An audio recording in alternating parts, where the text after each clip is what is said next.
Hello mga idol! Magre-repair tayo idol ng leak ng ating poso. So kinalawang yung pole natin dito. And then masama niyan, ito lang re-repair natin. Dumating na yung order ko from Lazada. Masama niyan, naka-embed dito yung PVC na 3/4 papunta dun sa tangke ko sa likod. Papunta doon. So no choice tayo kundi babakbakin natin dito. Yan, simpleng trabaho. Ngayon, ito yung gusto kong i-share sa inyo mga idol. Leaking, kung pwede nyo patakbuhin pa rin yung Jetmatic nyo, gamit lang ang plastic at saka interior. O, di ba? Ngayon, papakita ko sa inyo na gumagana yan. Ayan, no? Kakapagpalabas siya ng tubig.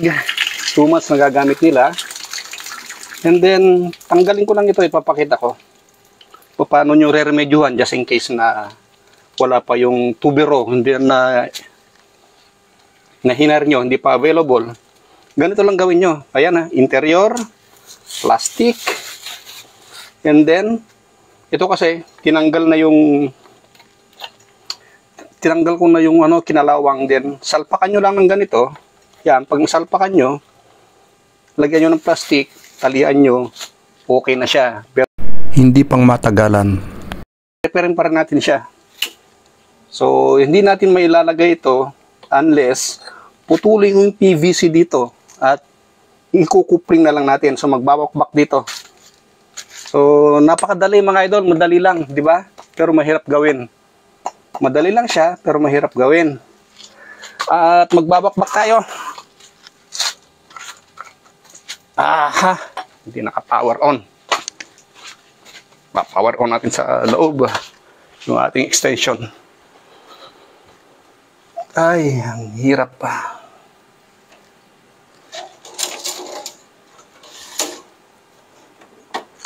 Yan mga idol, ilang araw na tayo nagtutubero.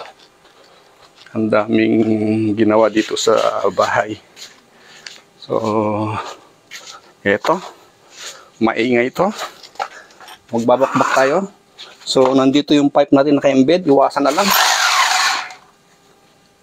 Pag chipping, ito gamitin natin.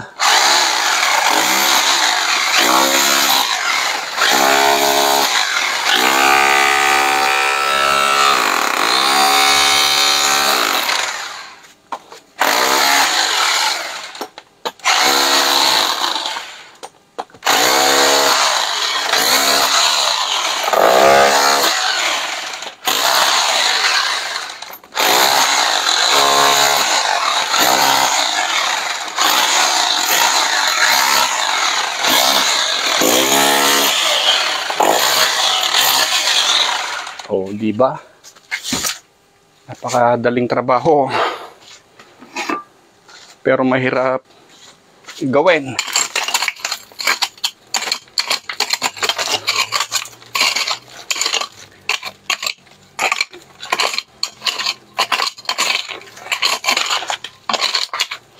Ayan, nakikita ko na yung ating pipe. Ang ginanda ng pipe natin is flexible. Yung pwede siyang iliko. Yan o. So, okay. Pwede nating tanggalin dito. Hindi natin pwedeng katingin. So, kailangan ko ng tubig. At tignan natin kung mare-repair natin. Ito siya mga idol, so pwede siyang tanggalin. No need na mag-coupling. Pero madalin sana pag may coupling tayo. Yan, pag natanggal ko ito, ilalagay ko ito at magpapalit din tayo ng ball valve o gate valve. Ayan. Magpapalit tayo dahil yung kinalawang na coupling is nandito pa sa loob. So, ganyan lang mga idol. Ang buhay isang tubero. Thanks for watching everyone. Oy, may nanonood. Salamat sa inyo, may nanonood. Ayan. Nagtutubero tayo mga idol. Ito mga idol, yung na-encounter natin na problema. Mas madali na sana, putulin na lang. Pag naputol ko nito, i-install na natin ito. Yan, install na. Andiyan naman yung ating Teflon. Kaya lang, hindi pa ako nakapag-order ng gate valve na 3/4. So, dito kasi, yung kalawang na yan, yan, di ba may kalawang? Nakuha ko lang siya pukpok. Yan, napukpok ko lang siya dito. Kaya, ayan, no need na magpalit tayo nito. Hindi ko siya kailangang palitan. At the same time, mali pa yung bili ni Mrs. So, ayan, o, di ba, o, mali, o. O, ha? Talagang mali, o. Or, pwedeng erekta na lang natin ito. Ayan, ito yung tama. Ayan. Hindi na tayo mag-gate valve. O, di ba? O, 3/4 na yan. Ayan. Pag nailagay ko yan, nailagay ko rito, ay mali pa rin. Talaga naman, oo. So, gate valve pa rin tayo mga idol. So, no choice. Ayan, ang hirap kapag kulang-kulang yung ating mga gamit. So, either magkukupling na lang ako dito o tatanggalin ko rito. Pag natanggal ko dito, tignan natin kung matatanggal ko lang tong kinalawang na ito. Thanks for watching everyone. May 5 nanonood. Papaalam na ako. Salamat.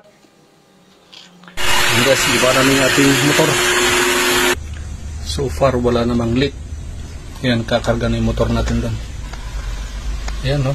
Dahil lang sa ating nipple na 3/4. Ang dami nating ginawang trabaho. Nag-live tayo mga idol kanina. Kupling naman ang tawag dito sa nipple. Hirap pag-live. Yan, no? Nipple to mga idol na brass na 3/4. Ito, pag hirap pag nagla-live. Kahit hindi naman live, napaka-common na sa atin yung mga namamali tayo ng spelling, namamali tayo ng words. Ngayon, itong kinalawang na yan, itry ko lang siyang pukpukin dahil ito naman nakuha lang siya. Ito. Yan, nakuha ko lang din naman sa pukpok yung kabaak nito, itong nipple na ito, dahil GI ang ginamit. Nakuha ko lang sa pukpok, kaya okay naman. Hindi naman na tinasira yung thread niya.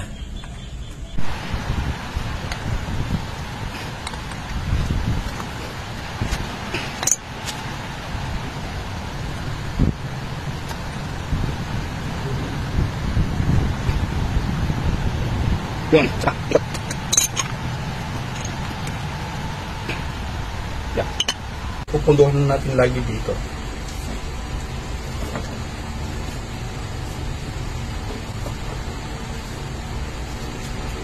Ano, nakaumbok na siya.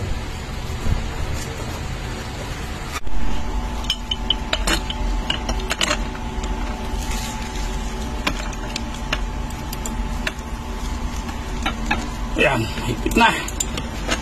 Woo!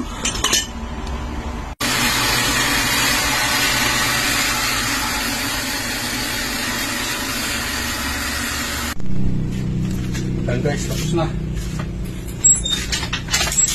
Yun o, may tubig na. Yun o, may tubig na. Sa CR tumaba.